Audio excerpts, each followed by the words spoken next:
would be better for him if a milestone were put around his neck and he be thrown into the sea than for him to cause one of these little ones to sin.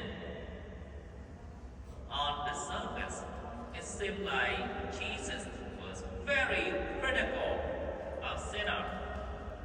If you sin, you make people angry, mad at you, or become bad example, you deserve severe punishment with the milestone around your neck to throw into the sea.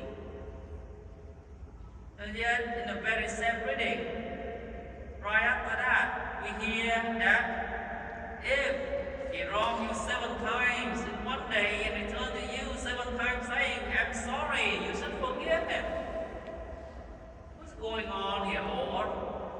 Should I forgive or should I throw this guy into the sea? Make up your mind. Well, the key is about the little ones. Jesus critical about the one who caused little one to sin. That means both the big one and the little one sin. But poor, the little one, they was led to sin. They didn't really want to sin, but they failed to fight against temptation. They failed to live up to the expectation. And because they failed, so they come back to you and they say, I'm sorry. You see, that's the key. We need to forgive the little ones. Jesus mad and want to throw whoever that is to the sea with a milestone because he loved the little ones. And so when the little one failed, made mistake, commit sin, he wants the little one to be forgiven, to be saved, to receive God's mercy through you and me. So am I a little one or am I a big sinner? Well, it depends.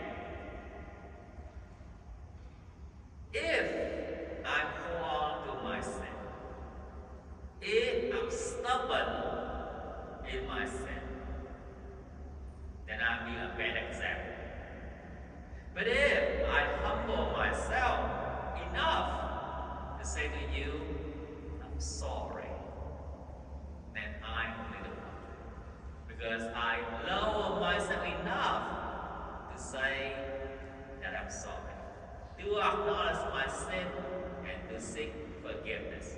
You see, that's the key. It was not about how old you are.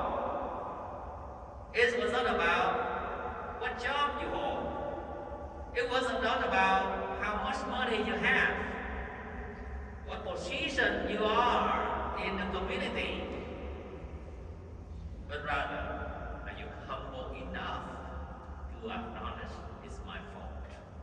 I'm sorry. On the other hand, forgiving again and again is such a hassle. Forgiving 7 times a day is tough. And then how many days can you do this? You know, it's just like you have a bucket to get water and you have a big hole in it. And you cannot hold the water because it keeps leaking out. You cannot do this. And so, just like that, the apostle, the mature one in the community, also struggle. Because the little one keep coming back and said, I'm sorry. And so they have to ask the Lord, increase our faith. Can I do this? How much time, how much I can handle this? Because Shouldn't be like hearing compassion, the people keep coming back for the same sin. People make the same mistake again and again. Increase our faith, Lord. And the Lord said, yeah, exactly.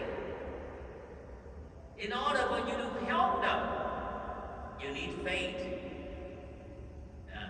And use your faith to help them. Help not by criticizing them, but help by command their sin to leave. Because they need the word command. They need the power of God to flow through you.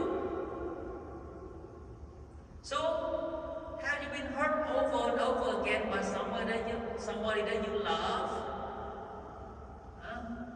Your child, your husband, your little brother, your little sister, your friend, the weak one, the little one. And it's frustrating. And you know that you have to forgive. Don't just keep trying to forgive. Address the issue, but recognize this little one is not the problem. But the root of the problem is Satan. Take hold of this person. Command that. Command that addiction. Command that lust. Command that anger. Command that laziness. Whatever that is. Command it. In Jesus' name, I command you to leave. My loved one here. My child. Leave my spouse. Leave my brother and my sister alone and go to Jesus and let me